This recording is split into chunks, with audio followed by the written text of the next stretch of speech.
All right, so it says it's recording in progress. That's a fairly good sign. Hello. No. There we go. And you should be seeing the shared screen, splash screen. Yes. Okay, good.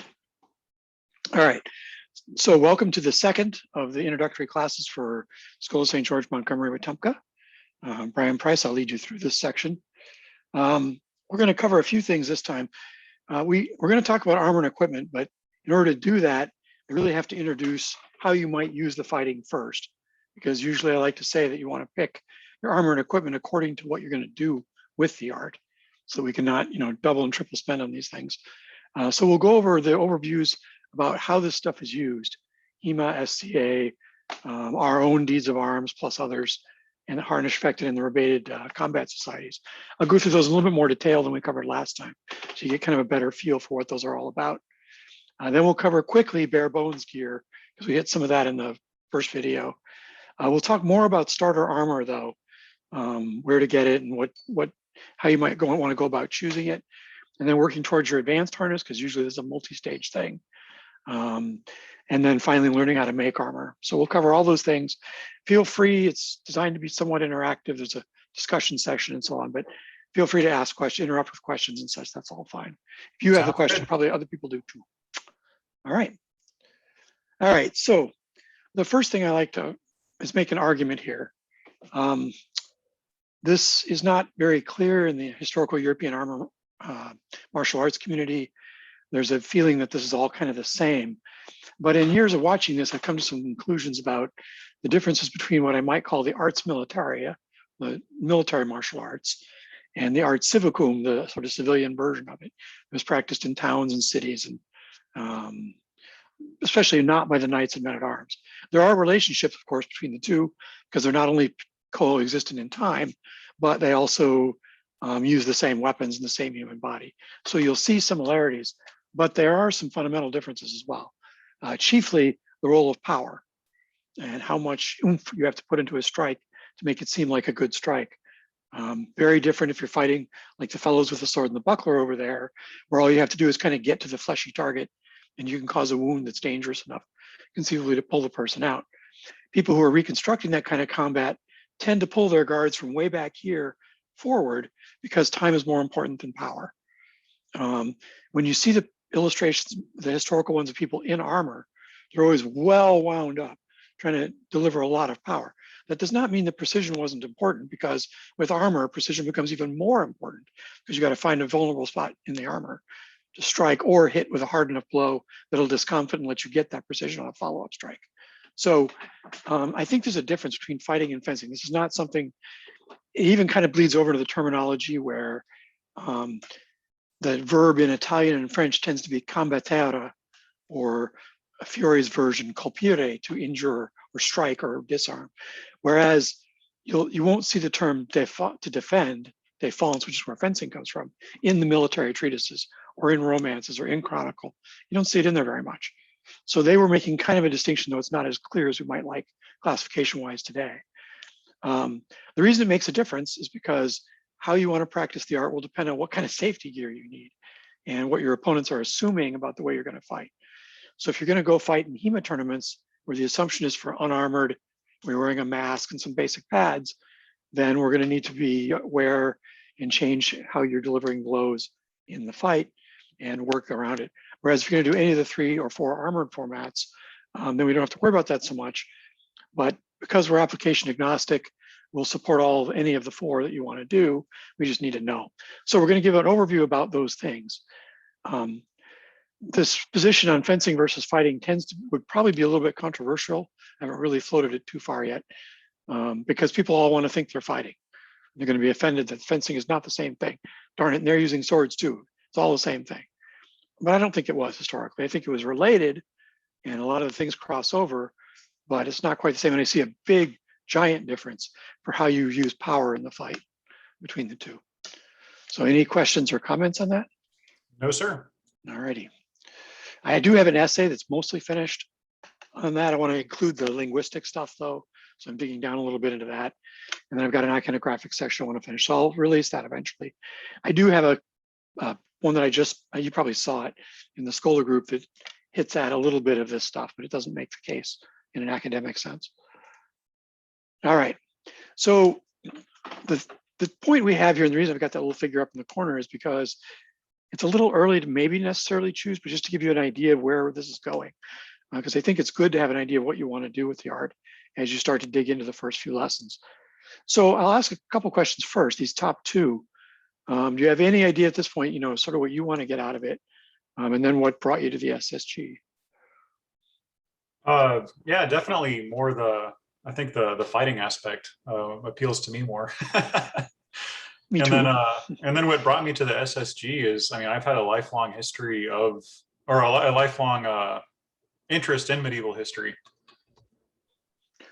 That makes it easier because some people come to it for a fight club and they don't really want to do the research. And it's not a ton of research. We've tried to do most of the martial research for you, at least to get started, about the halfway point or so. But a lot of folks just like the fighting itself. That's why we start Spear off so early. But over time, hopefully that interest awakens in them. They want to really start doing a fine job. And the people who want the history side, usually doing the other side is sort of a newer thing.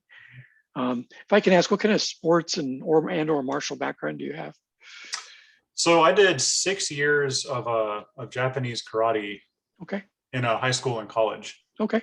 So some of that will transfer. Depending upon how kata-based they were, it'll still transfer. All those balance and form things will play out just fine. And you'll be more comfortable with exchanging blows. So that'll get you a little further down the path so it hasn't had that experience before. And I'm not going to ask this for the class, but just think about, what's at this point in life, what sort of trade-off between time and money do you have to put into things? Obviously, when folks are starting out, they end up they have a lot of time and no money. Later on, you end up with money but no time. So a few people have both. That's not usually normal. So not for the class, but just to think about how you want to go about it as you move forward. If you're on the side where you have more time, then making most of the gear is fine, assuming that I can get in the shop too.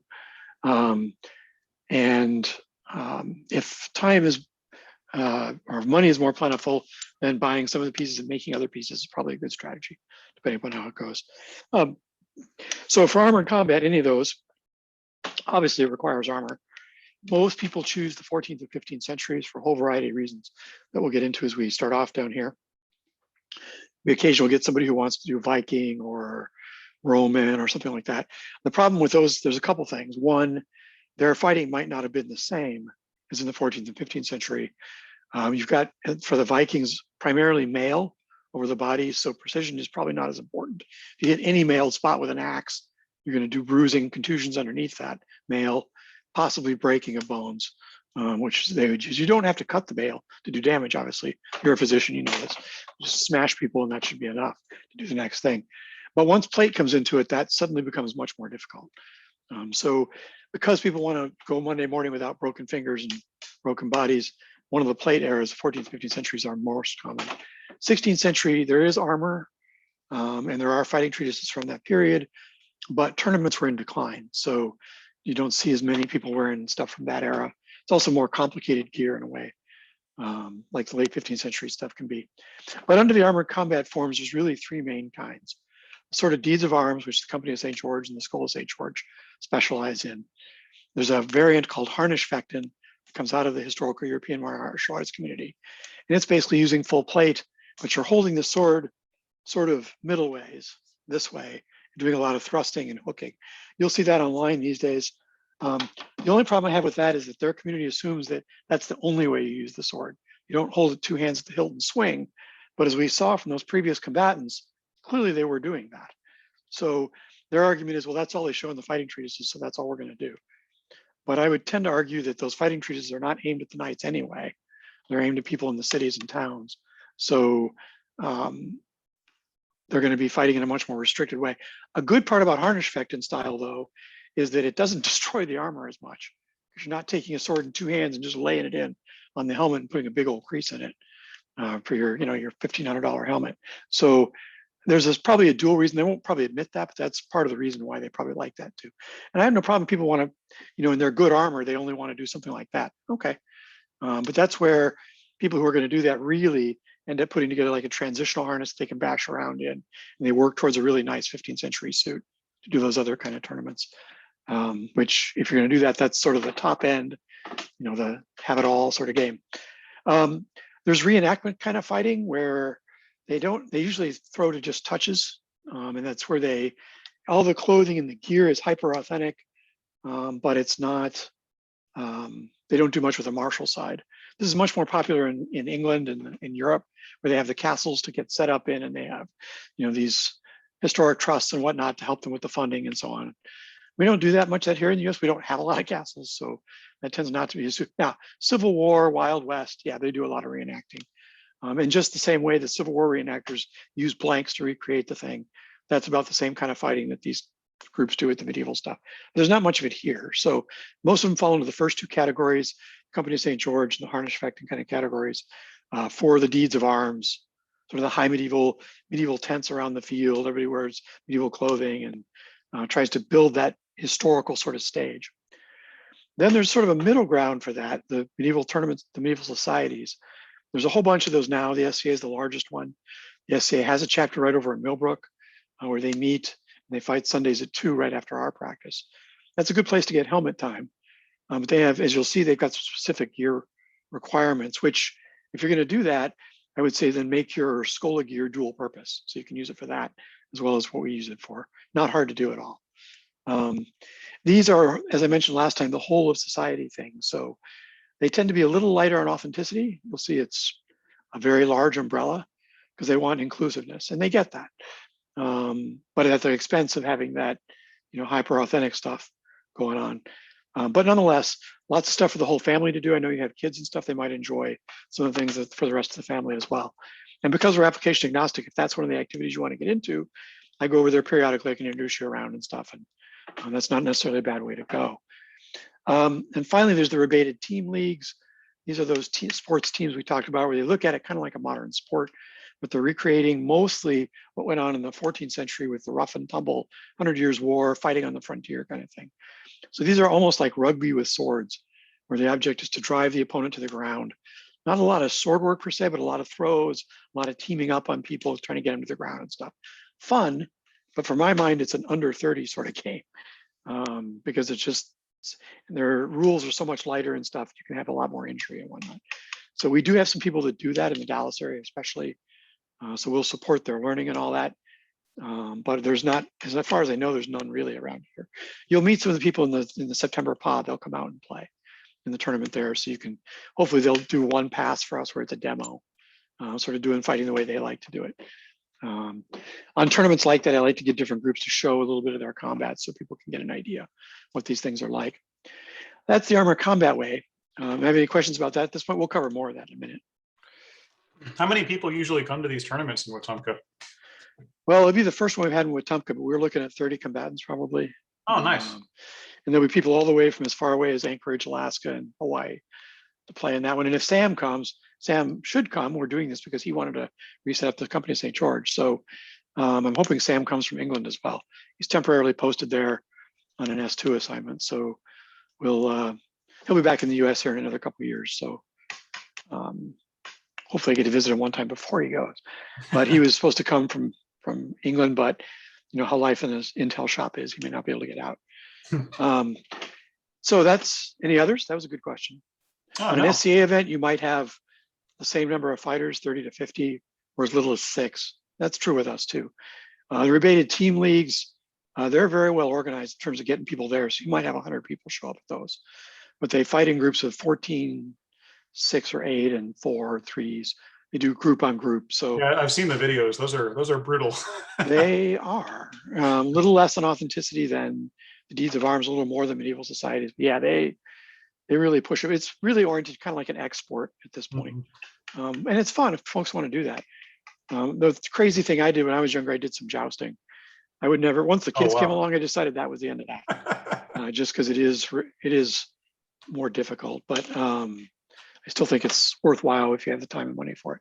One of our Company of St. George guys, we're just getting the company together again, has horses and does jousting. So if there's anybody interested in that, he's right over in Dallas. Give folks an intro to that. All right, so I'll go on to fencing now. Mostly the fencing communities use modified modern gear. There are two main ways to go about it. The HEMA group that does sort of the 16th century thing. They do use steel swords, but they're lighter. They're narrowed up a little bit as they did in the 16th century. That's not to say they don't hit potentially like a ton of bricks though. Less than a regular rebated sword would. It's got the same width as a historical sword, but much more than a saber or an epee. And they try to judge clean hits. They're judged. They get 4 judges on a field. But they use those fetters and padded gear. And for my mind, that's just asking for injury because they put all the safety in the, we'll pull your blow back. Okay, well, that creates a problem for practicing power kinesthetics. I mean, it doesn't account for the you zig and your opponent zags sort of circumstance where you don't intend to hit them harder, but something goes wacky. So for me, I think they're waiting for an injury, but that's as it is. That's a young crowd, largely very popular though, and up and coming, probably as popular as the rebated team leagues with the younger crowd especially. Still out there, and there's a lot of it here. There's groups up in Birmingham, down in Mobile, you can fight with, as well as we can do it here if people want to. Then there's this SCA again. They actually have a fencing and a cut and thrust form that allows for that lighter forms, those lighter forms of combat. Cut and thrust is a strange hybrid where you use real armor but light blows. And you can tell by the name cut, if we're talking about deeds of arms, I don't even use the word cut. I say they're blows because you're trying to discomfort with the strikes. Cut implies some sort of draw or something along the weapon, and you aren't going to cut anybody if they're wearing armor. Sorry, it's just not going to happen unless you're on horseback and you can power through that stuff. So that's a form they like though, and it's gotten reasonably popular. And the fencing, they use rapiers and daggers and things like that. They wear medieval, well, Renaissance clothes, and they have selected armor under it. That's a pretty good sized community within the SCA, and they do some group combats and stuff. So that can be pretty fun as well. The one thing that their medieval societies have that no one else has is large scale battles.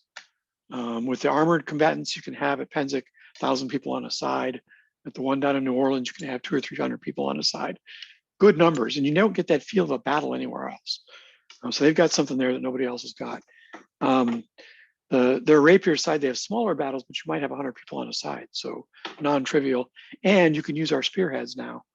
So you can use those spear skills in rapier, which is kind of fun. Any questions on that stuff? No, sir. All right, we'll be going through it a little bit more as we go into the details here. So the essence of armored fighting. This to me is what drew most of my guys into this initially, to be the sort of knight in shining armor thing. In part, it's an ideal because historically it was an ideal as well.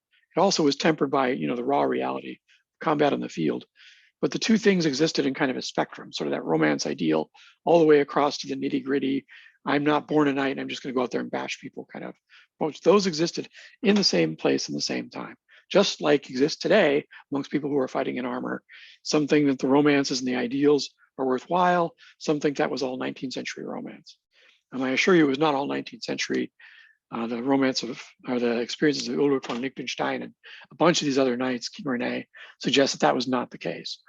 And yet there was a soldierly feel running through it, tempered by the duties and the ideals to which some of the knights aspired.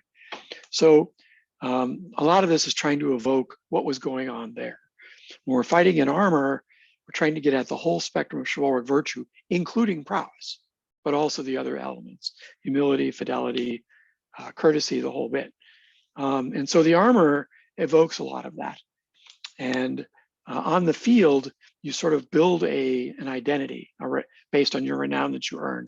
And the armor and the fighting clothes especially help with that. They help define your identity, but they're also doing homage to the ideals as well, and to our ancestors who were doing the same thing. When they fought in tournaments, they were fighting for similar reasons. They were fighting both to show their prowess and the rest of their knightly abilities and duties, etc., but also to earn renown for themselves and their household and all of that. So the way I read the record, we fight for the same reasons they did. We just have to make some allowances for the fact that we live in the 20th and 21st centuries, not the 14th and 15th. But we're going to try and keep it as close as possible. So the renown, this is your martial reputation. This is what people think of you on the field. It works just like reputation works at work or anywhere else, right? It's the sum of what people believe about what you do. Here, revolving mainly around the field, but not exclusively around the field. And that's the life lesson. That's hopefully people take out of. The tournament field, though, gives a focal point and puts a little stress on the combatants because you want to win. But at the same time, you don't want to win the wrong way. And so that pressure without judges to say who won actually makes the field dynamic very, very interesting. It's up to you to declare blows when they land on you and to give sort of the benefit of the doubt to your opponent when you're not sure. And it's all about attitude, ultimately, mixed with the prowess that you show in the field. So the courtesy thing, I also like to argue that's a courtesy to your opponent. If I go out there in my 12 gauge helmet and the rest of my gear, you're probably not worried about hurting me on the field. And that's a courtesy to you because you now don't have to worry about that one big thing. You can actually fight a little bit closer to the edge. If, however, I go out there without, say, band braces on the forearms or gloves on the heel, well, then you're part of your brain, if you got the right attitude, is worried about, geez, I don't want to break his finger. And yet that hand is sitting out there right next to the face. Maybe I'll just tap that and see what happens. So I think it is an element of courtesy too, but all this stuff connects us to what I think they were trying to do for the same reason they were trying to do it on the field. And so the armor to me is really where the rubber meets the road. And we tried for a long time to start people out in sort of fencing masks and transition towards armor. What we found out though is when we added a lot of that in the field, they never transitioned. They just stayed with the lighter gear. And then we have to modify all the fighting and everything else. It's like, okay, I'm not sure we went the right way with that. So we're going back to an older way that we did it, where we came up with some loaner armor. It's just, we're not going to check it out. We'll just leave it here. And then people can get into that while they're getting their armor together. And that seems to be a better, happier medium. When we used to check it out, that didn't work too well because basically the armor disappeared after a short time. They didn't, mean to steal it or anything. It's just that life happened and we lost them. So this is pretty much what we think. I mean, you can go with armor anywhere from Roman up through 17th century. You could even squint and make a case in the 15th century that if you're fighting in Roman stuff, we could make it Roman as they might have made it in the 15th century. They're doing homage to their ancestors and stuff, which they did in that period. So there's nothing wrong saying they couldn't have done that. But I've got an extensive collection of armor books and stuff that people can come by, use the library, look through those. I've got a library table out here. You can spread the books out and dig through them and see what you want to do. You can look online too, but in some ways, the books are crisper graphics and they're usually presented in the right format, early to late and so on, so you can get a good idea. Also, we can take pictures right of those and use those in the shop because you want to start to calibrate your eye while you're making the piece by looking at the historical pictures more than looking at what a reproduction guy did, because he's going to have made certain trade-offs that aren't accurate, and then you get the Xerox effect, copy of a copy of a copy. So I like to put people right back to the original sources whenever possible. Any questions or comments about that one? No, sir. All righty. So these are sort of exemplars. This is a Russian fellow in the blue. I think he's done a really nice job of 14th century, good helmet, really nice sword, fantastic shield. I don't know how well he fights with it. It's in an interesting position. We'll see how it works. He's also the guy that's done some of the sculpting on some of our castings. So really fine craftsman as well. But he's putting out this tabard he's wearing as a fighting houppelande or tabard. For transitional armor where you're not quite yet wearing full plate, this sort of cloth elements helps to define your field personality. It's got the same colors as on the shield and everything. And you could even have a torso mantle on the helmet, like the cloth roll and stuff to define that, which also helps keep blows off your helmet, which is nice. Now, it doesn't count for points, but might help your helmet from getting dinged up a little bit. And that you can see he presents a very cohesive sort of chivalric personality on the field. You're not going to forget that guy when he comes out because he's got this fantastic look to him. Particularly if you have any skills at like painting or cloth, the community is also pretty good for trading. So it's like, hey, I do painting. What do you do?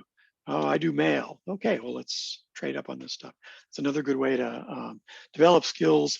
The fellows in the top little box here are closer to what more people look like, where they're trying to get that cohesive look. They haven't quite achieved it, but they're getting close. And that's perfectly fine. Most people probably did not look amazing historically either. So working towards that is definitely a good thing. But you can see it's done with just a couple pieces, a few pieces of plate here and there, a nice looking shield, and that fighting tabard and a belt, and he's all ready to go. So you can really, the nice thing about the transitional period is because it's cloth and wood, a little plate, it's not like in the full 15th century when you really need the full cap-a-pied to formulate your look. And you don't get as much freedom with the colors in the 15th century because they didn't wear as much of this stuff. There are exceptions to that though. All right, so these immersive tournaments I was talking about, that's kind of the word I'm using for the ones that surround the field with as much of the atmosphere as they can work in. It's kind of, it's not reenactment in the sense that you're role playing. We don't really do that. But it does try to get the most, trying to get period furniture around the field and tents and stuff like that, just to build it out and make it as immersive as possible. And you can see that some of the combatants really go to town on making this stuff look good. And just by standing around in that gear, they're earning renown already, because people look at the gear and go, good Lord, my gear needs some work for the next tournament. We used to have a really friendly competition going where it's like, okay, tournament in 6 months. It's like, okay, what do I need to improve in my gear in the next 6 months? So people steadily improve as they go. And nobody expects like these two fellows to be your first tournament or anything like that. I mean, that's clearly people who have been at this game a while and show up with the full thing. So, but I would emphasize it's not a LARP, it's not role playing. If you have a nightly title from a different organization, we'll use that. But it's just about what you're doing on the field and how you're responding. So having this stage upon which these acts are done, you'll fight in the backyard and in the studio, and it has a certain amount of effect there, but has a much greater effect when you add all these props around it, because they're not really props. They're elements of the stage, they're elements of that sort of immersive environment. And it really encourages people to sort of think about the virtues and whatnot, added to the fact that we'll do a campfire around and talk about, what the chivalric virtues are, what romance you've read, that sort of thing, what scenes stood out for you, and that stuff. So I think it builds an immersive environment to let you take a lot of this away from the sort of medieval field and into the rest of life. That's interesting. Obviously, though, it does take a while to build out. It is frankly a lot easier to do now than it used to be. There's a lot more artisans out there making stuff. So in a shorthand, oh, I can't afford to make these felt hats. I don't even know how that would be made. That's okay. There's a vendor in Ukraine that sells them. So you can just order one and get it sent over. And the work they're doing, frankly, in Eastern Europe these days is extremely high end for a good exchange rate. So some of the stuff, it just makes more sense to pick it up if you're not going to have the time to make it. So we'll talk more about these tournament formats in a minute. But other than that, do you have any questions about this? No. All righty. So the harnish effect, I talked about this a little bit, where they restrict the blows to just thrusting. They also fight with spears and poleaxes a little bit. Those spearheads are generally speaking the rubber kind, or one of the rubber kinds. And the poleaxes are sort of the material like the ones we have in the shop. That being said, they're still to some extent axes because they hit with mass. And so you do need a full harness to play with those, I think, or at least transitional harness to play with those. Lots of the deeds of arms in the US now, there's one in Kansas that goes on, there's one in Florida, there's one that rotates, and there's ours. So there should be 3 or 4 per year that one can go to. And we're hoping to see more of a tournament circuit that goes on, especially in the South and Southeast, so that people can travel to those as a small group, fight in the tournament, then drive home on Sunday and go back to work on Monday again. There are definitely ones in the Northeast and such. But because a lot of them are sponsored by the deeds community, they're using the harness effect. And so I'll teach the mezzamente sword holding techniques here as well. We'll practice it here as part of our fighting once people start to get some gear where that makes sense.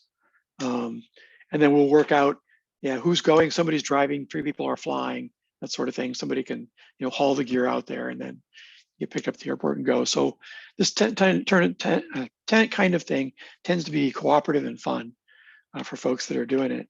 It is pretty structured, and they do use mainly 15th century gear, but there's some 14th in there as well. So because it's mostly thrusting based, your 14th century harness, it's transitional, have a few more areas that are open to thrusting and whatnot. But frankly, if you're good enough with the weapons, that's not going to be a problem. So should be fine. So there's different kinds. The harnish effecting community doesn't really recognize these as yet, but my research shows different sort of things. The first style is the Vespers style, and that's a thing I've taken out of Romance and Chronicle, where it appears that the squires, the men-at-arms, sometimes engaged the night before the tournament in front of all the knights and ladies. So you can almost think of this as kind of a squires list, where the people who didn't have all the gear or weren't knights were able to perform and earn renown in front of the knights and such. We used to do these as, hey, you've sent us a thing that says you want to fight in our tournament. We have no idea who you are or how you fight. So we need you to fight in the Vespers tournament Friday night and show us what you got. And if you're qualified based on that, we'll let you fight in the Rebated tournament on Saturday. We're going to use it now as a different thing. We're going to use it more for people who don't have the full harness yet, but they have enough stuff, even to some degree, the modern masks and stuff, we can cover that with some medieval accoutrement and whatnot. So they get a place to fight as well, so that we're not waiting on, well, the guy promised me my helmet, but it's 12 months out.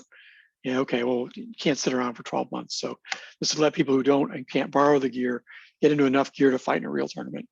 And they'll be fighting with the spears and sword in one hand, a little bit of sword in two hand and some dagger, sword and buckler, that sort of thing. So plenty of things to fight with a little bit lighter blow calibration, but hopefully still padded jackets and at least a reinforced mask at the very least. Hopefully a helmet would be even better. So in September, we're doing one of those on Friday night. So folks that want to play can come by and earn their first part of their spurs there. And it's okay if they want to fight in both. If they got gear and they want to fight the next day too, perfectly fine. I'll probably fight in a few passes of that, depending upon how the recovery goes, because I like to exchange blows with the new guys too. And then we'll get ready for the pot arms, which is the next day. Pot arms happened from the late 14th century into the third quarter of the 15th century, and these were challenge tournaments. So you have the Venons, who are challengers, and the Tenons, who are holding the field. It started out as kind of a hold the bridge, hold the castle gate against all comers sort of thing. It was not just in Romance, they also did it in Chronicles as well. And this is the classic sort of tournament where your defenders line up on one side of the field, challengers on the other side. Challengers make a big introduction as to who they are. Then they each pass, they get to challenge one of the defenders. So there's no limit on how many fights the defenders get. So I might end up with 4 fights in one pass. And the challengers will get 1 pass at least. Usually I will flip the role a little bit and let 1 pass, I'll let everybody challenge, just so the people on the defender side get to pick somebody they want to fight as well. Otherwise they're just responding the whole time. But historically that wouldn't have been done. Sometimes there's a gallery of spectators, so the wife and kids can come out and watch the tournament as well. And probably people from work and that sort of thing who want to come and just see it. Hopefully they're not too rowdy. But the day is all about 5 or 7 passes plus fights in between those passes. So you'll get enough fighting. There's enough to fight like 15 times, which is a lot when you're fighting in a tournament pass. Usually those in-between passes you don't have to fight in. They're normally group encounters of some sort, but you're free to fight in them if you want. So that makes it so people that maybe lighter on the wind or whatnot can still fight in every pass, but don't have to fight those middle rounds if they don't want to. On the other hand, you might get something like my friend from Australia who says there's never enough fighting. He wants to fight in every single one of those, plus the passes, plus any challenges he can get to line up afterwards. So we try to make sure there's enough fighting for everybody, but also the panoply goes on. You've got the introduction, you make the nice statement as to why you want to fight and what you want to fight with. There's a tree of shields that you go up to and you hit which fighting format you want to fight with. There's usually 4 sort of modes: counted blows, satisfaction, and we're including this harnishfecthten as one of the 4 kinds that you can challenge now. And you get to pick the weapon. So most of the weapons are things like spear, poleaxe, sword in 2 hands, sword in 1 hand, sword and buckler. That's the majority of them. There's probably a couple more that I'm missing though. And then after that's the round table. That's got more theater in it. So it might be like a pot arms, but it's theme based. Horatio at the Bridge or the 7 Sins tournament or something like that. These weave in some sort of almost chivalric morality play with the fighting. You might have stations you go to, for example. Like the 7 Sins one was fantastic. It had a station for every sin. It's like, okay, I'm fighting anger now. Well, the guy that was defending as anger, his sole job, the combatants didn't know this, was to make the combatant, the challenger, commit that sin in the fight. That's fantastic. It was fantastic. So he had one combatant who was in the SCA and was at a level where he was very competitive, which meant that he was on the crux of being knighted, but hadn't been knighted yet. And being on the Knights Council, I could tell you the reason for that was he was pretty sure he was ready for it, which normally indicates they're not ready. There were some personality things that were still getting in the way. So he comes on the field and this fellow reaches around behind his back, pulls out a coiled up knight's belt and throws it on the ground between them and says, go ahead, pick it up. You know you've earned it. And it's just politics keeping it from you now. Go ahead. The guy physically started to shake and finally he just saluted and said, you got me. Yeah, you're right. Now I'm mad. It's like, well, hopefully you learned something. 3 months later, the guy had fixed his problem and got knighted. So they can have a real function. And I'm not opposed to doing some of those once we get people on the ground, you know, experienced as combatants. They are a lot of fun. They do require more work and a little bit more authoring, but they're worth doing. So once people get experienced. And finally, there's the chivalric duel, which is where this harnishfecthten stuff comes in. During the 15th century, the tournament format and the duel format became very close in form, in part because the crowns were trying to regulate the martial environment, not leave it up to the nobles to have their right of private warfare and so on. They wanted to regulate it. So the form became very similar. And these duels, some of them are duels the way you might think of, you know, Three Musketeers kind of duels, but where you're taking umbrage at something having to do with honor. But most of them were sort of almost national. I'm the champion of the Scots, so I'm the champion of the English. We're going to go have this sort of crisp duel regulated by the crown or the senior nobility. That's kind of what the harnishfecthten people are doing, but it wasn't that common historically. And it has some stuff in common with the pot arms and round table and the earlier tournaments, but not a lot. Nonetheless, you'll see the harnishfecthten things frequently take place in kind of a duel format. And if you poke around online, you'll see a lot of them refer to the knightly duel as what they're trying to recreate. The problem with that is there's like, you know, 5 or 6 per century. So we weren't doing a lot of it. But if everyone's got full harness, you can come out pretty well and you can have fun with that. So I'll probably have some questions, but we can answer those over time as well. Do you have any on these? Not on these, no. All right, so September 11th, I didn't realize that's right, it's September 11th. Unbelievable, we're gonna be fighting on that day. Okay, so we'll be doing the pot arms. September 10th, we'll be doing the Vespers Bay Horde. So you guys are right in line for one or both of those. Should be just about the right time for you guys. So the Company of St. George, you're fighting with the Schola of St. George. That actually came out of the Company of St. George, which we established first in 1991. That was designed to put on historically themed or organized tournaments. The SCA group, for example, we use a lot of double elimination, sort of modern format styles. And we had done a bunch of research and we're trying to figure out how tournaments actually ran. So we unearthed this pot arms sort of format. And around with that came that friendly competition to boot up, get better gear, and constantly make things better. Around 2000, we started emphasizing the Schola of St. George instead. And we let this atrophy a little bit, which to my mind is a mistake, organizer's mistake, because this is really where I think that sort of chivalric demeanor really played out. We should have emphasized this more as we went.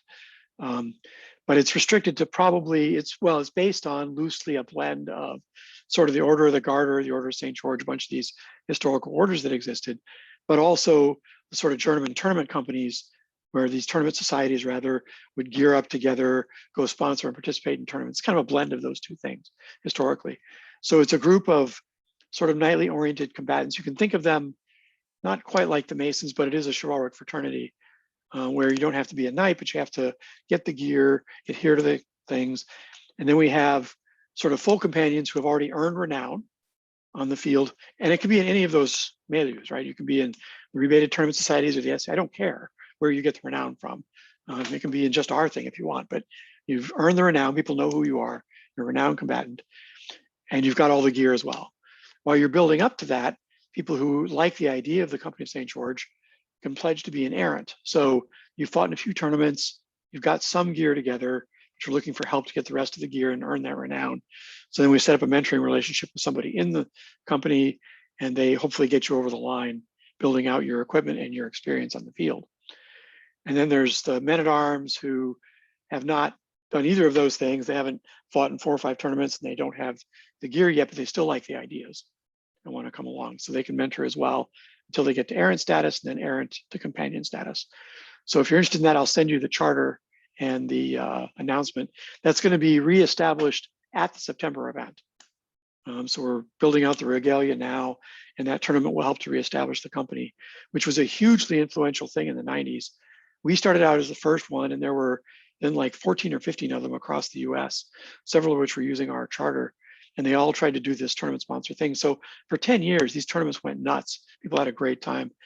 And with the rise of HEMA since 2000, we think it's a good time to reinfuse this with these new communities as well, because we do know how to run these tournaments.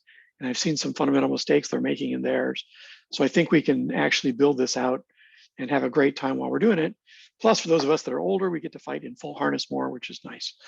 It gives us a time to really, a couple times a year, 2 to 4 times a year to really gear up for these things. Plus, there's the SCA right over here where you can build up helmet time in addition to our stuff. So we think that's going to be a good thing all the way around. Any questions on the company? No, but that golden Saleh helm is fantastic. Thank you. You'll get to see that next week when you come by or whenever you come by. Oh, is that you? That's me, yeah. Oh, wow. It's modeled on a 1455, 1456 harness from Talhofer.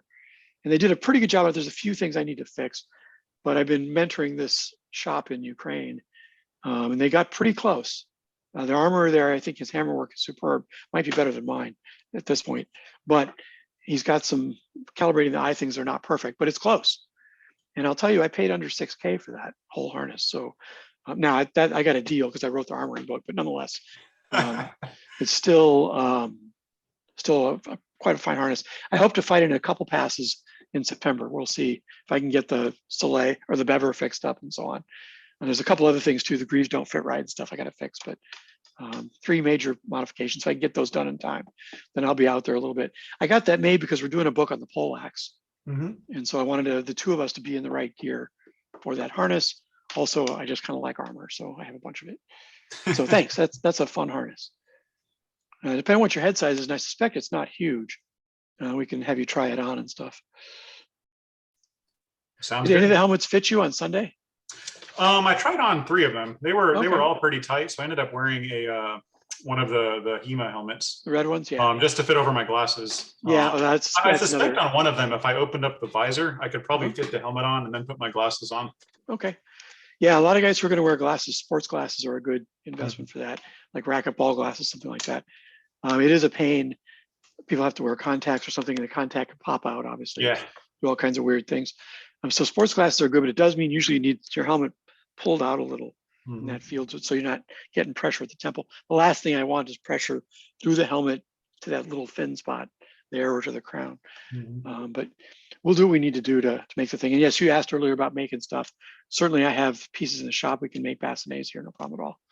The visors are a little tougher than the rest of the thing. It's even possible to say, hey, I want that workshop to make me a visor because I want to get in faster. And then we'll fit it to a hat here. There's all kinds of ways we can, blend these things up. So we can make them here. It's just harder to do, much harder than the helmet itself. Interesting. Yeah, so those Pierce visors, I do those here. You'll see some more in there because they're fairly quick for me to make here.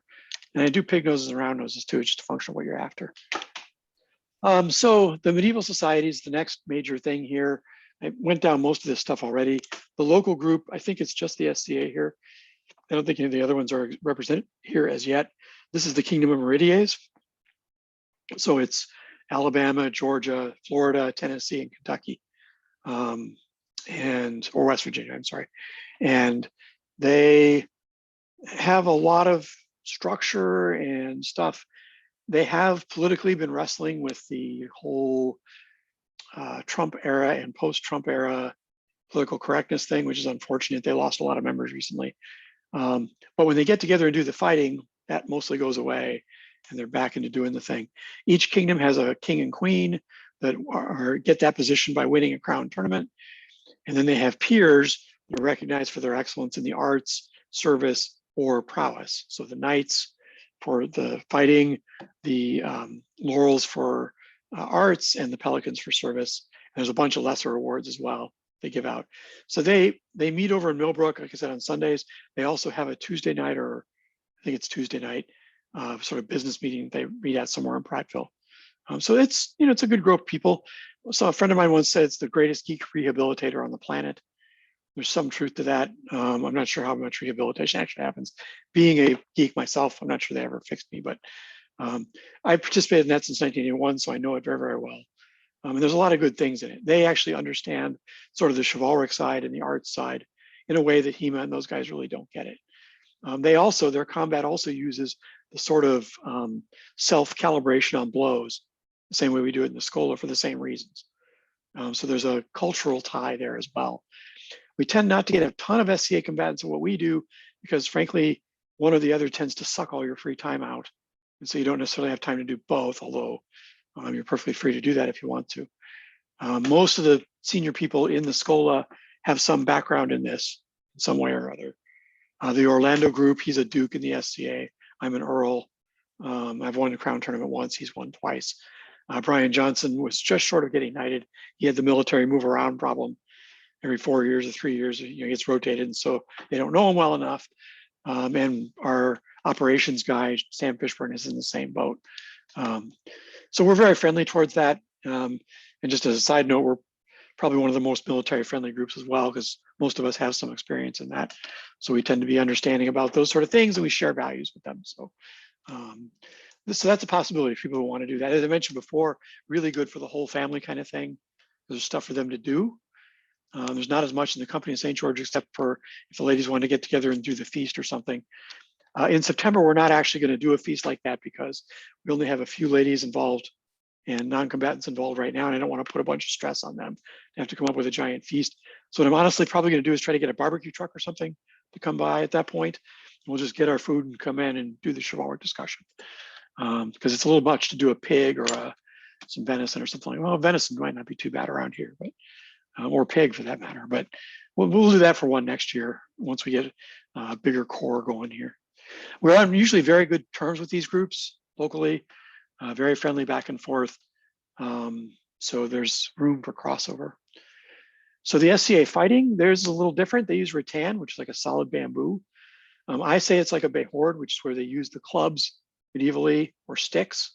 I think that's exactly what the SCA is doing. There's absolutely nothing wrong with that historically, because they're doing it for the same reason. They don't want to break people. They don't want to break the gear. So I don't see why it's really a problem. But the HEMA people don't like the SCA people and vice versa, which I think is unfortunate. We try to not play politics in any of those things and just like everybody. But because their umbrella is very big, you have a wide variation in sort of gear and things of that sort, which means it's very low bar to entry comparatively. It's like $1,500 probably gets you a decent harness for them, and your rattan and whatnot, and then people can go out and play. So that's good. They also have a very vibrant sort of DIY and loaner culture. In fact, in some ways it's too DIY because they don't have kind of enough stuff that they showcase on the high end, even though some of their people make that stuff. They tend to showcase the low end stuff. The fellow here in the grilled helmet's a pretty traditional, you can see it's medieval-ish, but it's not way far off. It's nice enough. And if you just squint just a little tiny bit, it's clear what he's trying to do. So I mentioned the fighting styles, no grappling in the SCA and no strikes below the knees. They also have a strange little format where if you get hit in the leg, you have to go down to your knees. And if you get hit in the arm, you lose the use of that arm. Those are peculiarly odd SCA fighting, but what you're going to find, all the fighting formats have their own little weirdness that they put in there. That's just the ones that they choose. Sounds Monty Python-esque. It can get away that, and people who are not from that culture really tend to hype that. I'm not dead yet and all of that, yes. And of course, that came out right when the SCA was in its formative period. So who knows? The SCA started in 1966. It is the biggest game in town in the US, no question about it, even today. They are having some trouble being the battleship, steering it differently. They're on the same path they've been on for a long time. It's hard for them to change. Also, can't hit the hands. It'll happen accidentally, but it doesn't count as a target zone. Obviously, nobody encourages hitting the groin, but it's a legal target area nonetheless. That tends to be culturally fixed. If you hit people in the groin a lot, they're going to hit you in the groin a lot. So, they use a lot of grills, basket hilts on the hands and grills in the visors. But some of the stuff is artistically phenomenal. You look at it and say, wow, I'm not seeing anything at that sort of workmanship elsewhere, because their umbrella is so huge. They have 20,000 members in the US. Some number of those people are really kick butt martial artists, and some are kick butt artisans. So you'll see a wide range there, everything from the very, very bottom to the very, very top. They can make reenactors blush on some sides. So they do it all. Any questions about their stuff? No, sir. All righty. So that brings us to the Rebated team leagues. These guys, they favor transitional armor, late 14th century. They don't favor 15th century armor because they do so much bashing. You can see the sort of Polish falchion there and the scram axe behind it. They hit a lot of blows in one succession. And so they do tend to go through armor, not as in penetrating, at least not very often, but they destroy it over time because they just hit it so many times. In the other leagues, you take, or other groups, you take a hit, you acknowledge that hit and you go on, especially in the head or the body or in our stuff anywhere. So you're not taking 45 hits in a row, which I think is better for health, but also it's better for the gear. So they tend to go for stuff that's a little further off the authenticity trail, though they would argue they're hyper authentic, but all the groups argue that phenomenally, and frankly, and that's not the case.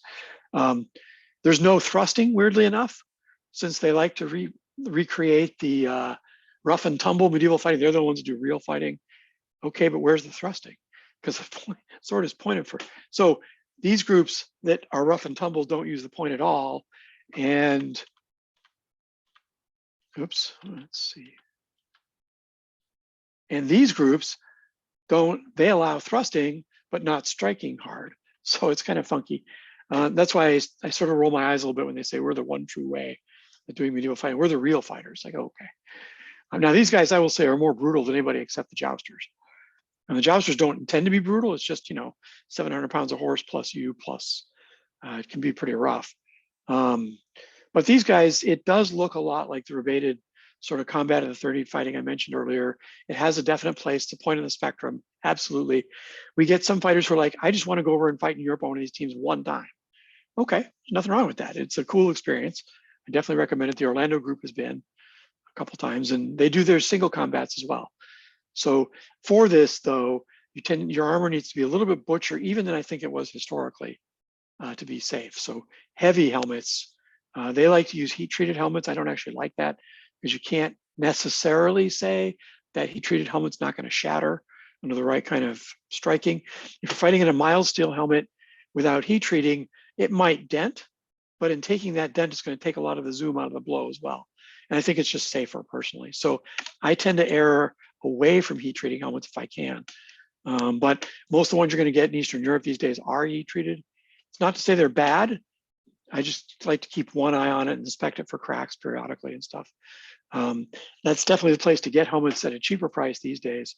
You saw the one on there, $550 to $650 for a workman-like helmet is not unusual.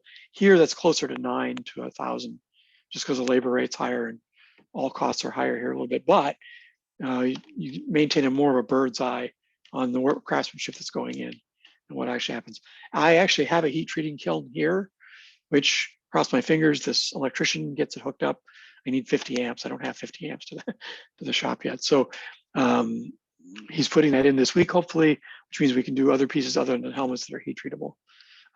Having arm harness and leg harness and heat treatable stuff is very, very nice because that means you can make them lighter. And they went very, very light historically on the arms and legs. And weirdly enough, bassinets typically are heavier than these guys like to make them. I make them out of 12 or 10 gauge, which seems to be what they were like originally. And mostly they were 1020, which is mild steel, or even less carbon than that, because they didn't have blue moray furnaces yet. And so they couldn't get big billets to create a helmet in one piece that had the carbon infused with it. So they just made it thicker. Well, that's how our bassinets are also. So to me, that's the perfect helmet for this stuff. But in these fighting leagues, you want to have every place you can have covered. So with male, because you don't want to be taking these falchion hits behind the knee and whatnot. And those are targets for them. Whereas in the SCA, those kind of things are not targets. So it depends kind of, on how you want to balance it and what you're sort of looking for. Fun fighting though, they do have a one-on-one kind of variant that happens where it's almost like a boxing ring. It's Russian sponsored, and being Russian sponsored, it's every bit as brutal as you might expect. It's kind of MMA meets armored fighting. I sort of, yeah, okay, I guess. But I think they only do it in Eastern Europe and Russia. So any questions on this one? Nope. All righty. So then there's the lighter side, fencing. In Europe, I think this developed in the towns and cities primarily. The Spanish called this the espada robera. It's the first instance we have running for this, the robe sword, or it almost sounds like civilian sword. These were lighter, but because you're not wearing armor of any kind, when you're fighting with these things, obviously the guards come forward as they did in Three Musketeers, right? And you're primarily trying to beat him to the mark with a thrust. You do some slashing, of course, but this is where you might use cutting and thrusting because you don't have any armor on. At best, it's a wool set of clothing with some silk underneath it. So yeah, slashing in that works fine. In the Schola, we don't, in this group, do much of it. They do a lot of it in Dallas, But if we had 2 or 3 people that wanted to work on this, I do have some rapiers, and it is part of the tradition. So I'm fine if people want to get on this and use it as one of their breadth weapons, or they just want to make it their primary thing. Obviously, you need less armor for this. Typically, you take the rapier and put a rubber tip on it, and then you can finish out with thrusting. There are all kinds of tournaments for this stuff in the sort of HEMA environment, and the SCA does it as well. So let's say your kids are 16 or so and they want to play in a competitive league, well, they can fight an SCA rapier. And that's kind of cool. People get all kinds of costumes going or clothing, and they get some nice perforated steel masks with some, I've seen some really nice, like a Bergenet or a kettle helm with perforated visor. So it's a cool thing. It's not really what we're doing here, but we'll certainly support it if people want to do it. There's the 2 communities back that they can both do for this.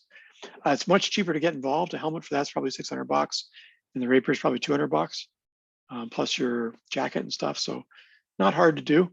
And I play at the rapier. I don't actually take it that seriously as a weapon for me, because frankly, I've got enough to learn just on the weapons that I'm trying to learn now, much less those.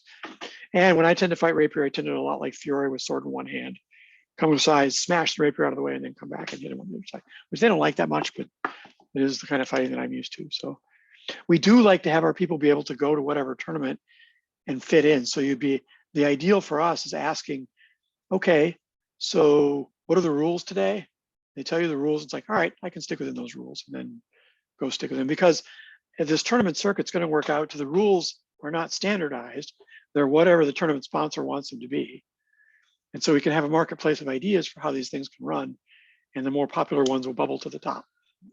So we're pretty confident that ours will be popular because we've done them for years in the 90s, and people will mostly glom onto that, I think, with a mix of some of the judge stuff. So I think it'll be a good thing. Any questions about the rapier? No, sir. It does have the catch, everybody likes the 3 Musketeers, and this evokes that pretty firmly. They also have their wars where you can do groups of them on a side, which are funny. Sometimes you'll get the heavy weapons knights going out there as they get older, doing what they call swishy poke with the rapier. And it can be kind of enjoyable. That brings us to the HEMA community, where they're almost always in black. Padded fencing stuff is the main. They are part of the spectrum of historical martial deeds. I think it's the civilian side more than the military side. They use judging and as if they were doing the sort of skull arrow tests they were doing historically. So I don't have a problem with it. It's just not what I want to do, because I don't like pulling back my blade blows that far. And a little bit of me thinks that if we don't pull it back, someone's going to get creamed through a fencing mask. So I cringe a little bit when I watch these. For my personal mileage, I don't think the judging is yet refined enough to be accurate for what's actually happening on the field. The judges are not experienced enough yet, but they will continue to grow this out. And there's a lot of camaraderie in this community that I do like to see. They sort of joke a little bit about people in armor and doing chivalric stuff. That's fine. They still have a cohesive little community that's running and growing. And so that's a good thing. Plus there's groups around here. There's a couple people individually here in the area that like to play with that. There's a big group in Birmingham, and there's some in Mobile. So there's lots of this around, along with tons of it in Atlanta. So I have no problem if people want to dual use and play in this too, or just play in this. Their gear is more, the reinforced mask, the padded thing, and then some plastic on the elbows and knees and hands. And they go for the sort of modern fencing patches on the jackets and stuff like that. So they're creating what I think of as a viable martial sport out of it. And for Fiore's sake, while you wouldn't use a lot of Fiore with this in my mind, you can use a lot of Filippo Vadi, who followed Fiore by about 50 years, which takes Fiore's stuff, brings the guards forward, and really, I think, makes it into more of a sporting sort of situation. So we have people in Atlanta, especially, who do both of these things pretty actively, and they're able to switch back and forth between them. And because this is growing, it's not bad to have a mask and be able to do this. If you want to go out and fight, as I mentioned, what are the rules today, and then go stick within those rules. I guess it was pretty okay at it, switching back and forth, because I took second in the first one I fought in. Not bad at all. Any questions about HEMA? No. Alrighty. Okay, so that brings us to the last of these groups, the SCA fencing cut and thrust sort of styles. These are some of the helmets I mentioned earlier. So it's kind of a middle road, if you will, where people are trying to do the SCA thing, but then use the rapier and whatnot. One guy there has got a buckler that's a little weird for rapier. But this is a sort of middle road thing. As I mentioned, there are some people that do this in Millbrook. So it's, if you want to get the kids involved or something, this is a nice sort of middle grade. Their kids are perfectly fine to do our thing as well. They just need a little bit more gear than what these folks usually go for. You can see everything below here is padded below the helmet, and the so a little lighter. I haven't embraced it fully because I don't know how I feel about the cut sort of aspect. Because if I'm wearing armor, it should be probably proof against most of these weapons, but it's not always that. Cut and thrust for them is a different style than rapier, but it's related. Rapier is just swishy pokey stuff with the rapier. Cut and thrust uses armor and then adds just a touch with the weapon. So it's more like kind of reenactment fighting in a lot of ways, but it lets their combatants fight with steel in the field instead of rattan, which is a step forward for some of them. So, or at least a step broadening step, because I like the rattan fighting too. So to me, it's all fun, and it's just a different way you might use the gear. Most of our gear will be okay for them on cut and thrust. So you could just wander out of the field, get your authorization, and be instantly doing that as well. So in class, we tend to use synthetic weapons for most of the drill and stuff. It's less damaging to the gear, but it's also less risky on everybody. We'll have sections of it where it's like, okay, now we're at the end, bring out the rebated swords. Those folks that are armored for it can go out and play with that. And I want to make sure people get experience with that, but I also don't want to increase the danger ratio, especially when people are putting together armor and whatnot. And I haven't seen them act, in a chivalric and safety aspect till I'm comfortable that they seem good on the field. Initially, also part of the problem is getting people to get the gear to begin with. So that's a process. It doesn't happen overnight. We had Jeremy, for example, who bought his harness, got it shipped over, and then it was 3 months stuck in customs limbo where he couldn't find it. So poor Jeremy. That sucks. It does. And I've had pieces disappear for months at a time as well. I've also had them show up in 2 weeks. So it's hard to tell. Shipping right now internationally has become something of a nightmare. So I'm even leaning towards, if I get stuff shipped over, I may do it via courier instead of postal.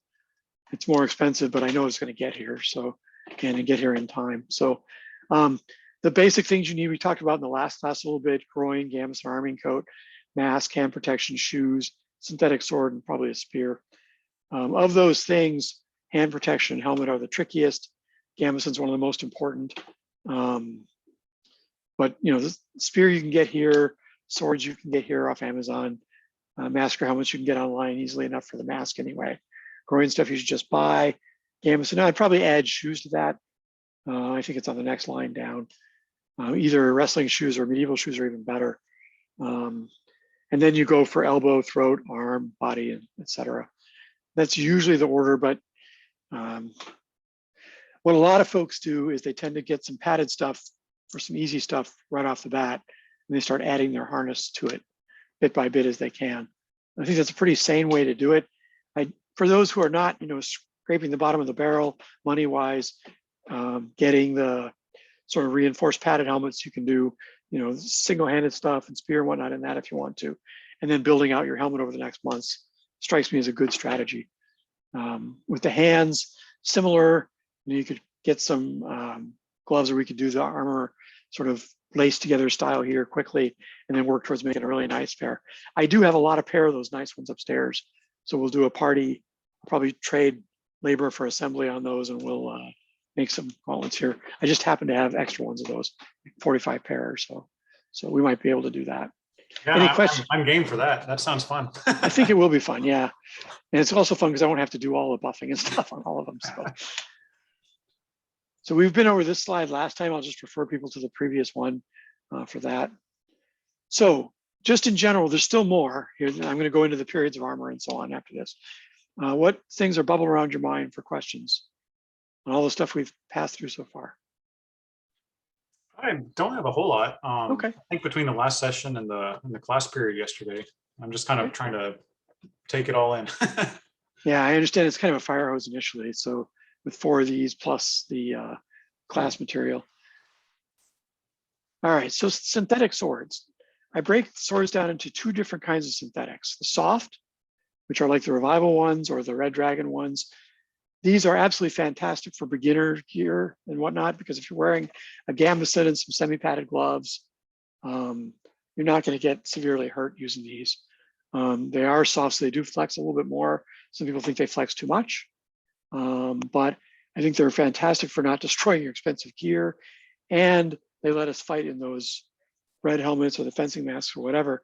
The downside is that if you're in one of those red helmets, you can't really thrust to the head because we don't have anything over the visors. So we may take some of those visors off, put a perforated visor in it, just so we can have a couple of those around. Wait, I just thought of that. I wish I thought of that a month ago. I would have made something. But using these, I think I'm always going to use these as sort of the entry level sort of sword for this. They're cheap, they're easy. You can break these especially, but also these on full harness. The impact of the plastic, especially if it's out in the sun. But they're cheap. These are $70, these are $40. So if you break it, you can round it off the tip and have a one-handed sword. And they're easy to get. So probably that's what you guys used Yes. last week, yeah. And we'll keep using those as you go. Like I said, the Red Dragon ones are on Amazon for $70, and I expect a couple boxes of black ones in here soon. Yeah, I actually ordered one, and Okay, when it good. arrived, it didn't have the handle, so I had to. Oh, it just got the blade. I know. The quality control must have been bad on that one. Yeah, hopefully, well, you have it before next time, probably. Yeah. And then I've got these aluminum crosses for my black ones, which I'm trying to have made up here. So that makes them weigh a little bit more, but it puts the weight back where you control it at the hands. So either way is fine with me. I don't care. Oh, get some nice thunder and lightning going on here. Hopefully the power keeps going. Yeah, okay. Down here too. Yeah. All right. So for the light kit here, the light kit's what you'd be using for fighting in that Vespers tournament. So the ideal is really the helmet and sort of perf visor here, because it gives you the best neck and head protection. But it's also not easy to just go out and find one of those on the rack.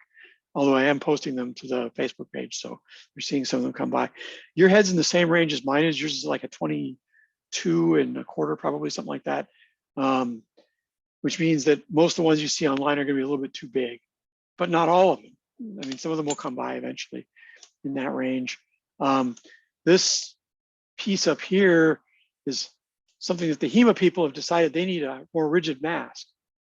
My sort of armorer's question is, why don't you just go with a bassinet then, instead of making up a Frankenstein helmet? But okay, you do what you wish to do. You can buy these now, they're like $300. I wouldn't say it's the best thing, but for $300, it's probably not bad. And then these are from Absolute Fencing.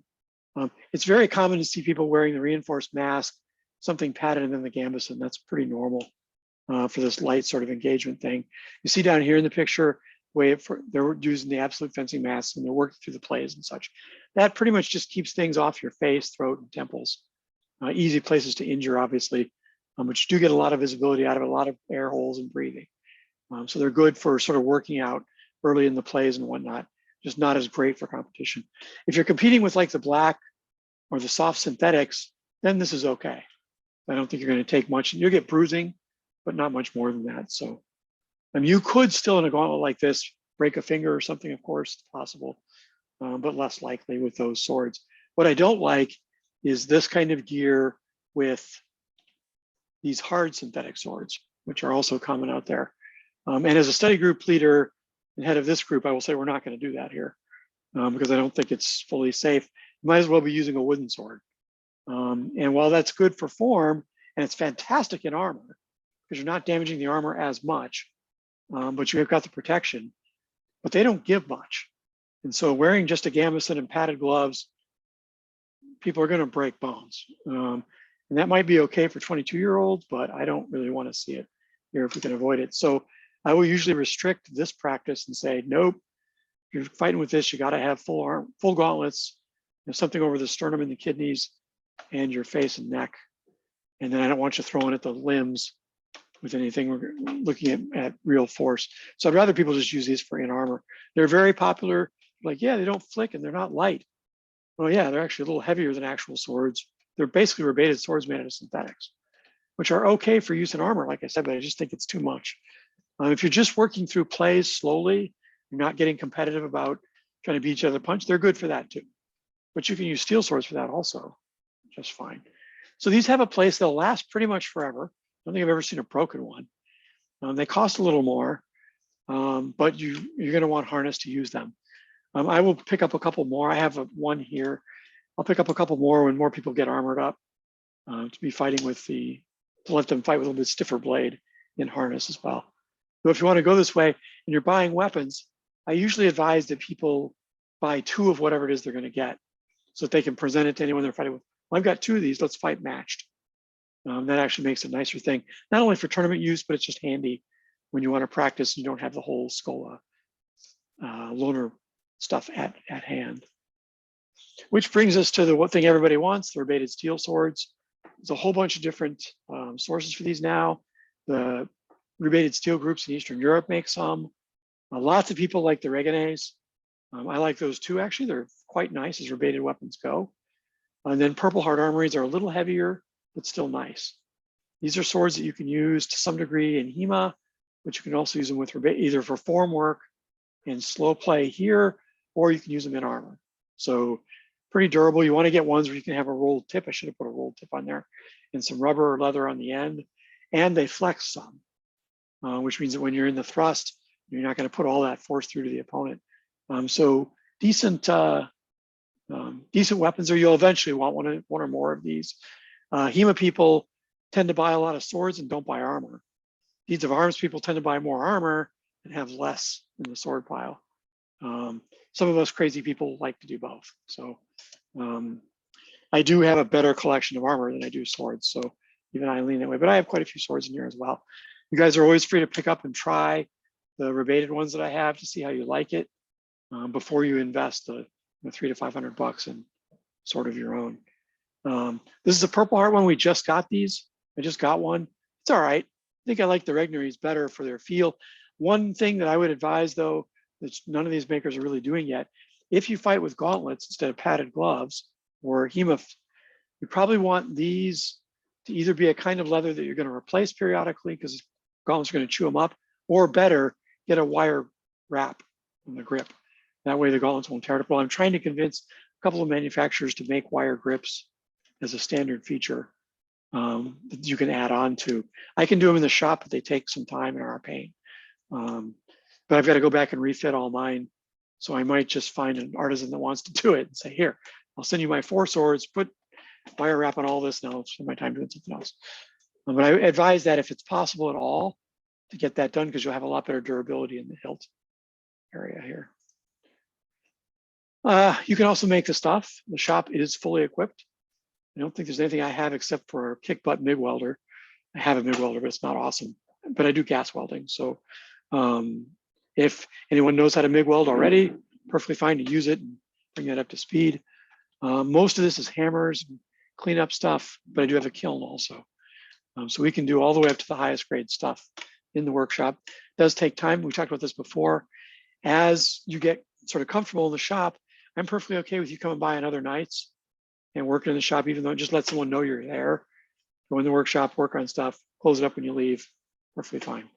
And for those folks, when you're here, we'll give you the gate code. You can just pop in, park your car right there. And I don't want to do that on Sundays because there's too many people and they would kill all the grass I have back there. But for just a person or two in the shop, I think Kat and a few others want to make stuff. So we'll start off doing a few workshops, and then you guys will get comfortable with the tools and know what you have to do. And you can then make stuff to your heart's content. We'll split the cost on, or account for the cost on steel and stuff. One downside is commodities at the moment have gone through the ceiling.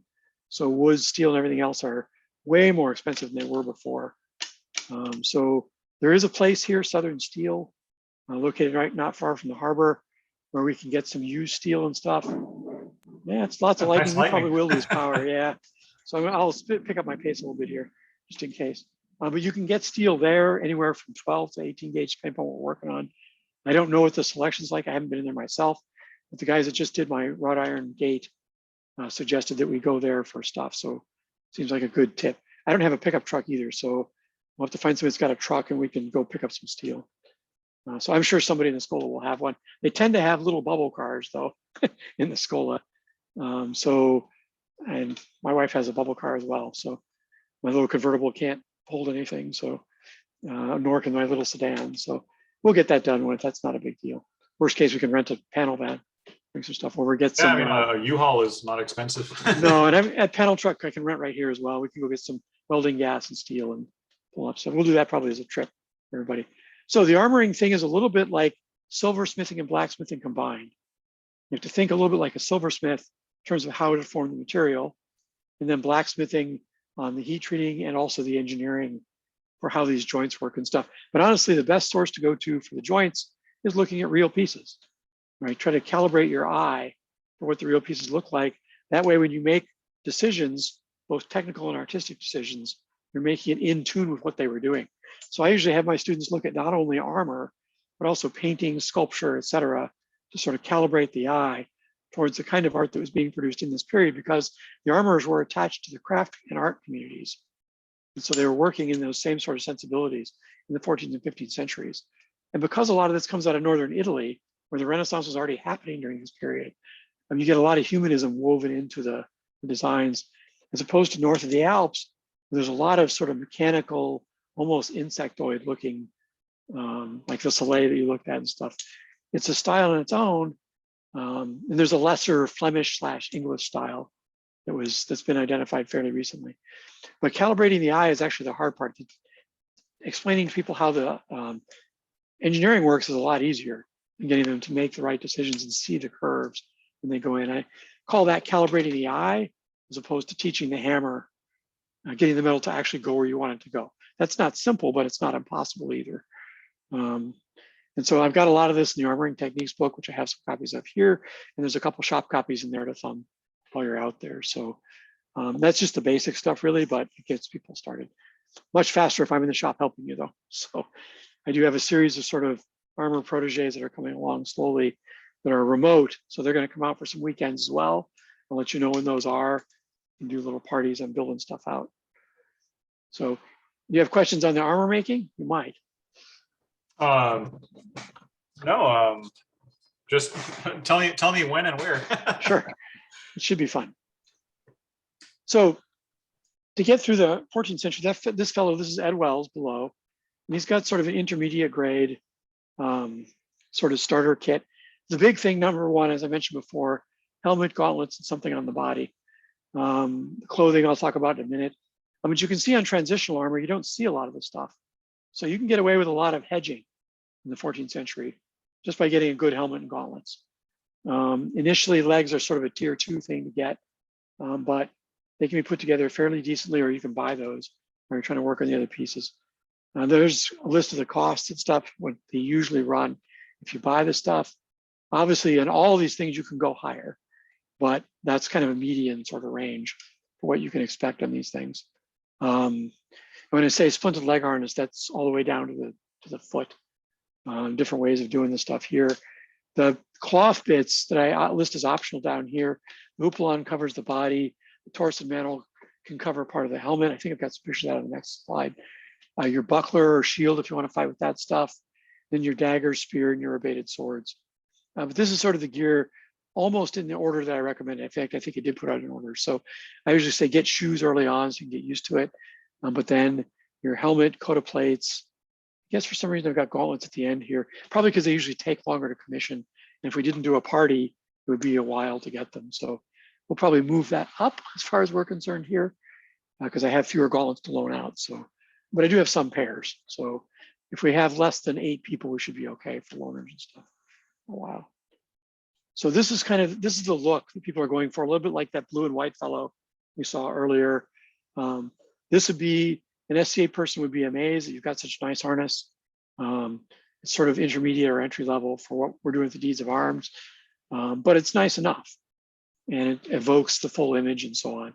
You're going forward. You can feel, though, a little bit of a qualitative difference between that fellow and Ed. Not to denigrate Ed's harness, but it's clearly not as well fitting or authentic as the other one. But it is a really good step in the right direction. So you can also buy armor. I took this meme off, and you probably can't see it. some assembly required. I stole this theme off one of the Armour's things, and that's mostly funny, haha. But there's some truth to it because Armour sensibilities are a little bit different in Eastern Europe, and if you avoid the Indian makers because their stuff, they're known, frankly, for just taking pictures off other Armour sites, plopping it on theirs, and saying this is what you're going to get. What you get is nothing like that. A lot of the Etsy vendors are like that, unfortunately. So you'll see some really nice stuff on there, but it's not the stuff you're actually going to get. So caveat emptor there. The buying is a perfectly legit option, but there are some pitfalls. The length of time to get the thing is a significant problem for some folks. But you get really good prices in Ukraine, especially these days. As I mentioned before, they're under siege from Russia. They need hard currency. It's a good time to take advantage of international trade going to Ukraine. At least their steel prices seem to still be reasonable. I don't know how that could be. They do make steel there. By the same token, quality control is not quite as good as it is in the US, but it is very good. So I still recommend a pile of their Armours, but I would still check with us before you commission something. Let me give you some background on the shop as much as I know it. You'll see a lot of these groups on the HEMA or BOTN type websites, and I've given some of them the right to post to our own sites once they've been vetted. Groups like the Gamson makers and stuff, just a really good way to go. And then sometimes you can find used equipment. You know, guys getting out of the thing, only been used 3 times. Here's my measurements. If you can fit into this stuff, it's like $1,500. Like, well, that's a steal if you can get the stuff for that. We can spend time at one of the practices or after one of the practices taking your measurements, putting on a measurement sheet so you'll have that. I have a binder that I use for all my commissions. I put my measurement sheets in there, and then anything I commission from them, I took pictures of it in there and keep track of who I'm commissioned what from. Because there's things that they're doing that are reasonable, like period buckles and stuff. Okay, well, I'll just buy them from you instead of crafting the things from scratch. And it's good to keep track of where you get that stuff. So some of the used stuff in particular can be a super good value to get up to speed really fast. It may not be your final stuff, but at least it gets you out there. You got something to go with. That helmet you find I think it's 58 to 59 and your head's 56. Yeah, it was smaller than that one, right? Yeah, well, what you could do in that case is get a padded arming cloth, put it on underneath, and then wear the helmet. And that might actually not be horrible with your glasses, because it's going to give you a little bit more space in there.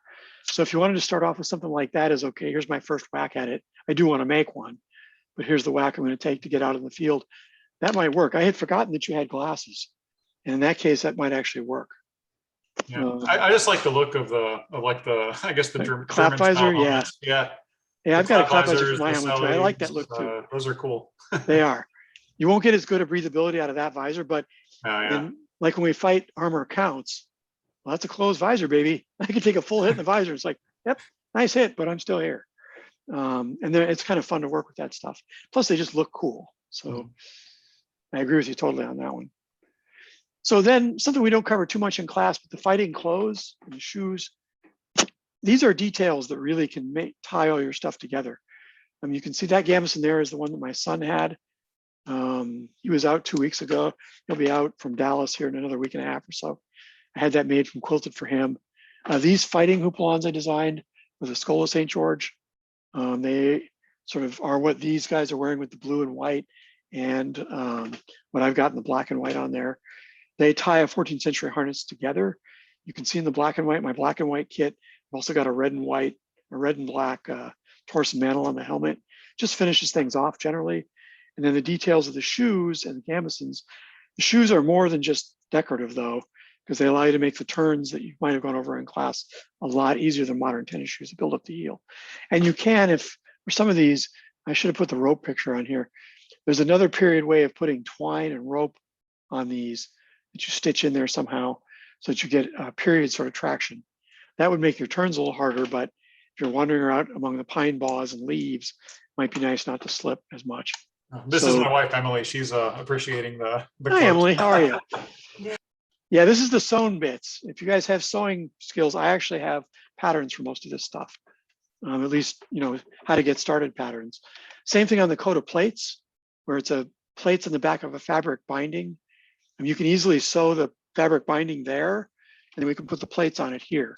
I even have some fancy little rivet heads and stuff we can use to make the thing all tricked out and historically accurate. In addition to this stuff, if you come to the tournaments and stuff, you can make a woman's coat hardie. They're nice angel fitting kind of sleeve dresses almost with some angel wing sleeves. Women tend to really like them, or all the way up to full Elizabethan stuff. And all the 15th century gowns in place. I can connect you up with the artisans who do that stuff. There's some locally here out in Prattville for the SCA. That's the kind of stuff they're really good at. I'm helping you with that sort of DIY stuff. These things, these angel wing tabards are not hard. They're fairly simple unless you put lining in them. And then the engrailings, and those can be a bit of a pain. These dags can be a bit of a pain. This garment, these fitted gambesons, I will warn you, tend to be something of a nightmare. When I was first trying to get them done in the 90s, I took them to several different tailors and seamstresses, and they finished the one for me, but they practically threw it at me when they delivered the thing. And when I said, okay, that's pretty good, but how about a second one? They're like, NFW, we're not doing it, find somebody else. So this company has been doing a pretty good job putting them into production. I have a few production ones still left here for sale, but these are very challenging, but they're very satisfying. You'll see this inset piece here. Whoops, sorry about that. Called the Grand Assiette. The sleeve actually sits in at an angle like this. And then there's a little triangular piece at the back that must be in there or it won't work. I've got a picture and a pattern in my armoring techniques book. Plus I think I still have full-size patterns for me, which may come close to fitting you for that. You can also borrow one of mine. So you can look and have it in hand when you're trying to make one. And so with this stuff, you can really fix your field. Like you can see, I've gone with black, white, and red with red accent sort of tone for the colors I usually dress in. Though I have a green set when I'm playing just the Green Knight, not being me, just trying to do that chronicle and romance thing. These guys, their whole team has the blue and white sort of thing going. It looks really nice and cohesive. Edward likes his purple, so everything I'm having done for him is purple, black, and gold. So it'll all go together nice. He doesn't know it yet, but I'm actually commissioned purple shoes for him. And then this is more of a standard, people just go with their gambeson, they put the Scola patch on it, and they're ready to go. But a lot of people use these extra garments. These actually go on over your gambeson here. And then some people wear the breastplate and stuff outside the tabard, some wear it inside. Here I'm wearing it on the outside. Other ones I'll wear it on the inside. It just kind of depends. The nice thing about this transitional look, though, this late 14th century look, is that you can do a lot of different looks and a lot of it's defined by the cloth without putting so much money into all the steel. Even with a mediocre set of arms and legs and a nice helmet, you can look really bold in the field. Plus the pennants and the banners and all that sort of stuff finish out the look. Plus that shield I showed you on the last one. I'll show her so she can see that too. What's your wife's name? Emily. Emily, sorry about that. I missed it, Emily. Okay. Let's see. There we go. Oh, wow. So with just a few pieces, you can actually really, that's as near the top end for transitional. I really like this guy, Ando. But you can see this is just another kind of fighting houppelande. It's got a nice gambeson underneath that you can't see at all. And then he did this fine work on the shield. You can get shield blanks for a little over $100 that are curved like this. And then you put gesso and canvas down, do something on the edge so it doesn't chip off, and then paint it, and you're there.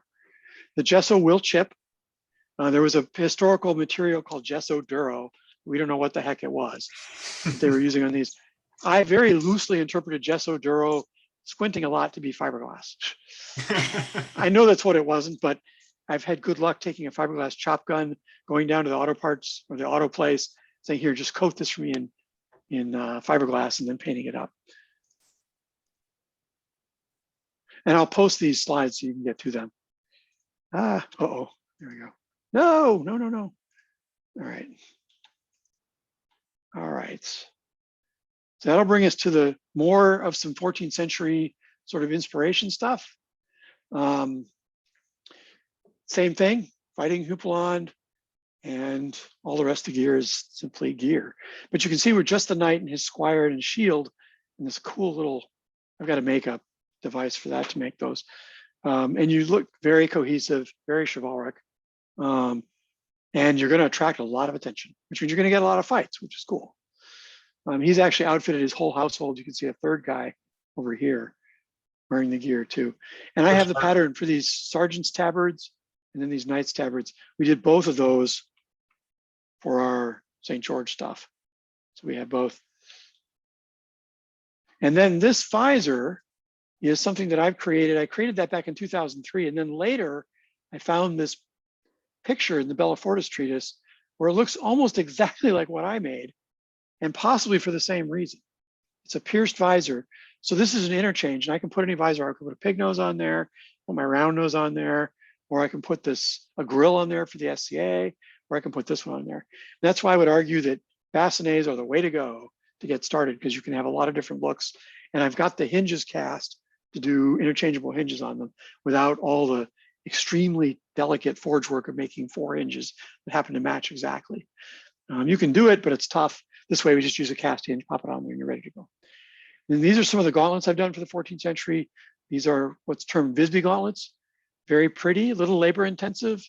They do require a little maintenance, but if you match that up with this kind of gear, again, you get that color running through the whole thing. It can look really, really sharp. And these are finger hourglass gauntlets, more fun pieces for this period. And there's more gear. I mean, they wore jousting helmets on top of their bassinets sometimes. You can paint those. Different sort of designs you can use for a grill, make it look a little more medieval. This is actually Sam Fishburne and I engaging at a Pot Arms. I'm wearing a leather jupon bassinet with stuff, not much heraldic stuff. Sam's got his bassinet, the kind you like, with the clap visor, arms, legs, and then his fighting houppelande. And this fellow just has the gambeson and SCA style tabard, but he's Gene. He runs the Springfield, Missouri group, foreign service. So he's gone right now, but he'll be back here in another few months. And then here's a couple of us just wearing gambesons and breastplates on the outside. Don't have to wear your houppelande all the time. Normally people wear those for tournaments and special events. They don't wear them every practice necessarily. And then down below you have more SCA looking guys. So you get the whole spectrum of between the two of what you can look like here. But the 14th century is, whoa. 14th century in my mind is the best sort of floating era for this. Then you get into the 15th century though, much less cloth, much more full plate though. These are all Scola guys. So this is Sam, guy in England, in his nice tricked out Milanese harness. This is Lonnie Colson in Dallas, one of his 2 harnesses, and then me here in Wetumpka. So you at least get to see some of that stuff. And if you want to work towards that, all those things can be produced in the shop. So possibility. And there's nothing saying it just has to be you, Dennis, in the shop. Emily, if you decide you want to pound metal, we can have you in there as well. Some more 15th century stuff, sort of the one with the red feather here, sort of Milanese export, sort of transitional harness. The one with the barboot, classic Italian Milanese. So Milanese from the back with an armé. And the 3 main helmets from the 15th century, the armé, the barboot, and the soleil. And the great bassinet, really the 4, all possible. Like this soleil has got this pop open visor with a perf metal thing. Not easy to engineer, but a way of getting around the historical problem with the soleil, which is all these openings under the soleil. If you have a long neck like I have, and it looks like you have too, soleil is a little bit problematic to fight in. Yeah, I was reading that on the, I think you posted an article on the Schola St. George website, and you mentioned that the soleils were not very safe. Yeah, there's a lot of ways to open the visor and see neck and lower head. So sadly, if you have no neck, it seems to work great. But the 15th century helmets of those, the armé is the best. It's also the most expensive because you're not going to pay less than $2,000 for one to get one decently, but you can make it. The hard part is just the top bowl, and everything else is fit to that. I had an armé and it got stolen, so I need to make another one here at some point. It was probably the best helmet I ever made was an armé. So there's all kinds of things you can do in the 15th century with this. That's more of a medium-term project, though. It takes longer. Sam, for example, has his 14th century suit that he practices in. And he's got this 15th century suit that he can use for these high-end sort of feats of arms and whatnot. So a full spectrum that you can go for here from the 15th century as well. And if you really want to go 16th century, or even like Roman, as I mentioned earlier, there's ways to do it and have it fit just fine on a deeds of arms sort of table. Here, Emily, here's the last page that we skipped where you're at. And then these are really sculptures and amazing sculptures in steel using chasing techniques. This is Negroni, the Northern Italian family, 16th and 17th centuries. A lion-faced or a dragon-faced helmet they did. There are a couple guys like Ugo Serrano who are working in this style right now, but you're probably looking at a $5,000 helmet. It's a dime for one of those, and worth every penny probably, but still, that's a lot of money taken out of the family coffer. So you can also go with a more international style. People do that in the 16th century, or Maximilian, like they do up here. And then here's the HEMA gear. I'm not going to dwell on this too long. In a lot of ways, to my mind, having been through the SCA thing, the HEMA guys are reinventing the wheel. They're doing all the same things the SCA guys did in the 60s and 70s. And they're coming to the same conclusions. And they're trying very much to use plastic. This is as close as I've seen them get, but it's looking awfully spacey in my mind. But nonetheless, it seems to work for them and it's very popular. So if you're going the HEMA route, you can buy all this stuff off the shelf. Purple Heart's a common vendor for it. It is a way to get up to speed fast. These gauntlets will work to a degree. They will come apart eventually, but they're at least getting close. So they've decided, oh, look, mittens, which is a place we've been SCA Deeds of Arms for 40 years now. So, and this is the last slide. So how to choose. I would say the first thing is start looking at some armor books. The Arms and Armor in the Medieval Knight. We have one library copy in there you can check out. Plus you can find it online for like $5 to $10 plus shipping. So that's one I'd add to the library. Claude Blair, if you can find it. It's a little harder to find. Usually it's about $50, but the text is better. Less pictures, much better text. They're both valuable. And those would be the two pieces I'd point people at right off. Plus I have a bunch of the armor catalogs here that you can look at as well. But for my mind, the first thing is really either decide what armor you want and then look at what activities you want to do in that armor, or decide what activities you want to do, and let's build out the right armor for that. And that's part of both the School of St. George thing and the Company of St. George thing. We're here to help you out, become that field identity, however you want it to be, anywhere from, fame on the HEMA field and in their competitive rankings, all the way up through the high-end deeds of arms and reenactment, and anywhere in between there that you want to go. All those things to me are perfectly legitimate places to go on the sort of martial spectrum. They're all fellow travelers and we'll support all of them. So I may have my preferences, but that shouldn't impact what folks in the school want to do. But I'm happy to leverage that expertise any way that you guys want to go. So that's the last slide. The next one would be the traditional question slide. Notice we didn't even have a quad chart in here, so it's not that traditional. But what questions might you have at the end? I don't think I have any actually. All right. I'm just looking forward to when I can get back in there to the next class and kind of go from there, I think we're looking at Tuesdays for that. I haven't seen anybody gainsay that, so that might be a good night for it. After this week, maybe next week we'll start that. Yeah, does Emily have any question on clothes? Do you have any clothes questions, Emily? Yeah. Oh, no. All righty. She's probably one of these people that can pick it up and just turn it out just that way the first time. So, all right. Well, I'll go ahead and cut off here then.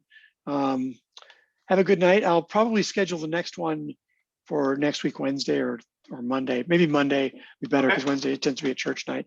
That'll cover Fiori de la Berry and some of the l'arte d'Armenzade stuff.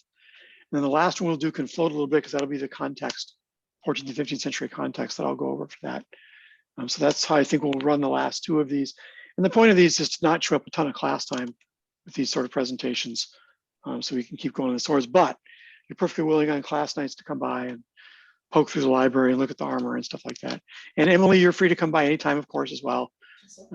Feel free to bring the boys or whatever you want to do. We try to be as family friendly as possible. So thanks for your time. All right, my pleasure. Thanks for the evening. Have a good night. And we got lucky, the power stayed on. Yay. All right.